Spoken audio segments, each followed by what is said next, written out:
I'm hoping what I'm about to show you will be irrelevant by the time you see this video, but if not, I'm going to show you how to send automatic email reminders for invoices that you've sent through HubSpot.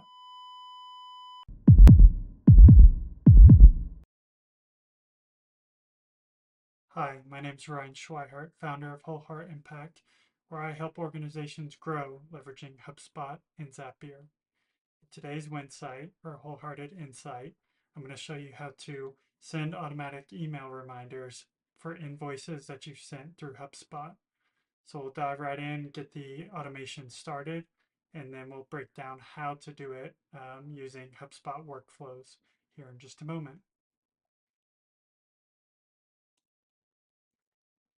So I'm about to send an invoice in HubSpot in my demo account. So I've got just some basic information in here. And once I finalize this, it's going to trigger the workflow to start. So we'll go ahead and do that. And essentially what I've just done is I've triggered it about 3 o'clock in the afternoon.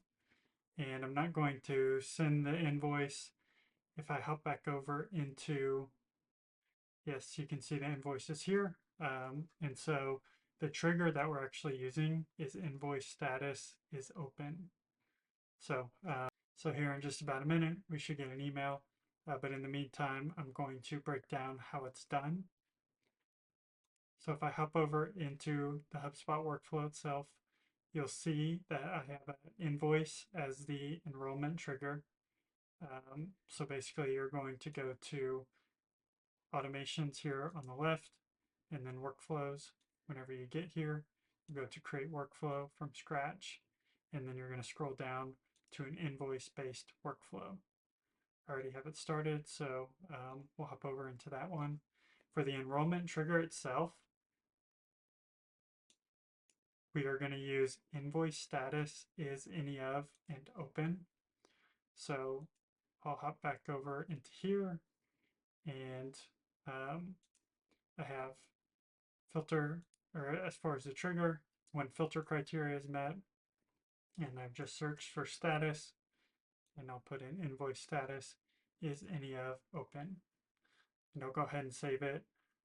If you do want deals to re-enroll or invoices to re-enroll, you can consider doing that. I think that use case will be pretty rare, and so you may just want to be safe and leave re-enrollment off. But I guess if you were to send an invoice and recall and edit it and send it again, that's when the re-enrollment would apply in this situation. So I'll go ahead and save that. Um, And then I did the delay for 1 minute just for the demo purposes. I think in real life, you're going to delay maybe like a week or 2 weeks or something like that, depending on your invoice cycle. And so give people time to actually pay the invoice. And so I would put something in, maybe something like 14 days as far as a delay to wait for that invoice to get paid. So I go ahead and set that up. And then I went ahead and branched based off of a single property. You can really do the and or logic or one property. I did the one property or action output. And so then when I went through that setup here, my branch here, one property, I would search for status, invoice status. I did not want to create a branch for each value, so I left that unchecked. And then I really am only looking for invoices that are still open after 14 days. So that's what this branch is essentially doing, is it is checking to see after 14 days, is that invoice still open? If it is, it's going to go ahead and send that reminder email. If it is not, we will choose to do nothing. So that's the other thing that I did, is I set up an invoice reminder email. Now you'll need at least Marketing Hub Starter to go ahead and send an automated email reminder. So it's just something to keep in mind. You can create it prior to, generating the workflow, or you can create it from the workflow itself.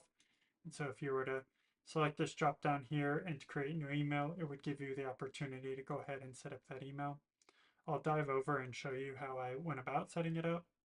So if you are in the marketing portion, email, and then create email, then I selected automated for the personalized email that we want to create. And I'll dive into the email itself. You can choose your formatting, choose your design, but for me it was a pretty straightforward plain text type of setup. And so I went ahead and leveraged personalization tokens. So you can do hi and then first name to leverage those personalization tokens. When you're in the edit portion here, you'll select personalize in the top middle toolbar. And then you'll want to go ahead and select the drop down to get the personalization token that you want to use. So for something like the first name, you would select contact for the type, and then you can start typing in first name and go ahead and insert that. Similarly, you can go ahead and leverage invoice information. And so the way you would go about doing that, same way, go ahead and hit personalize. In the drop down for the type, you would go ahead and put invoice. And then for number, just type in number. And then I went ahead and leveraged the invoice link to go ahead and send that to them as well. So you can type in link or invoice link to go ahead and leverage that.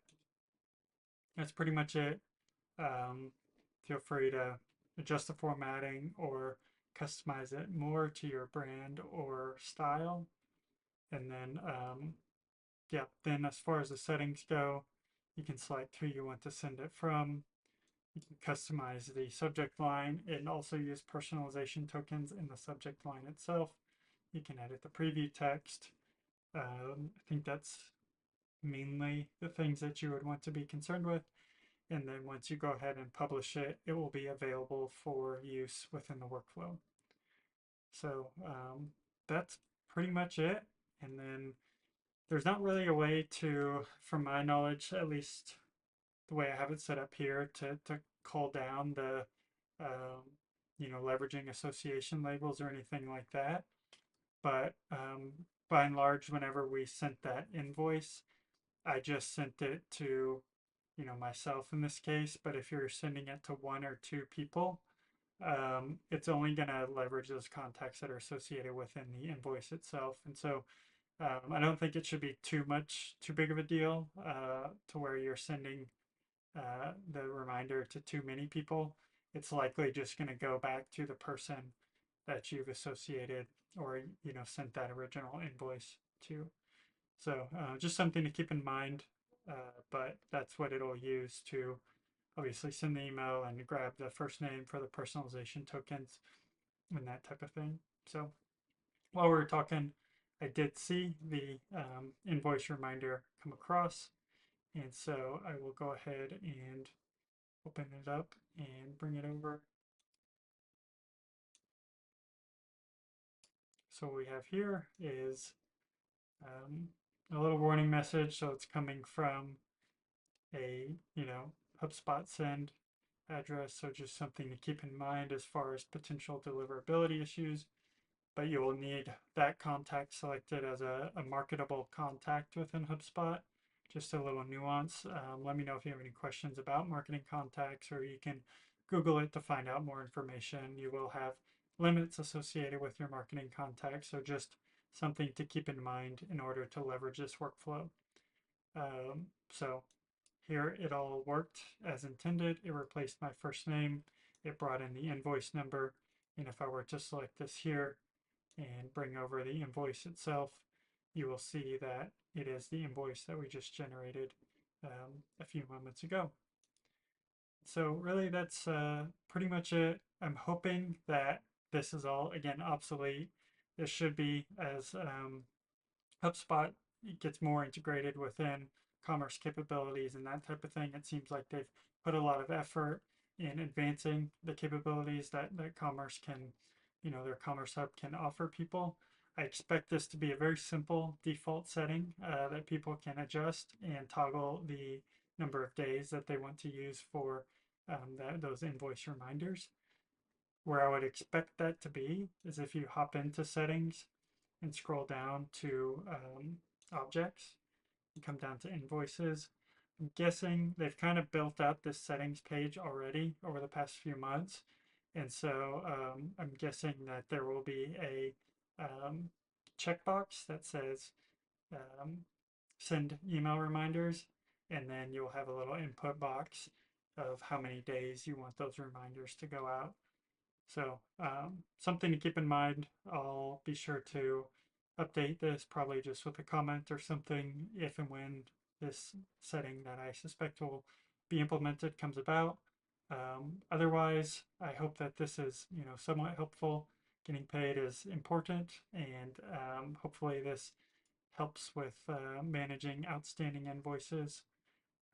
One last thing that I would suggest, if you don't want to send automatic emails, or if you want to kind of put manual touch on it, you can go ahead and instead of sending the email here in this step, you could do something like create a task.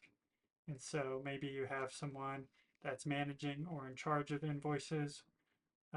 You could go ahead and instead of send an email, create a task and go ahead and fill out the task information and yeah, go ahead and have that reminder prompting saying, hey, I need to follow up, or so and so needs to follow up on this outstanding invoice. But that's pretty much it. Hope this helps. Let me know if you have any questions. Otherwise, bye for now.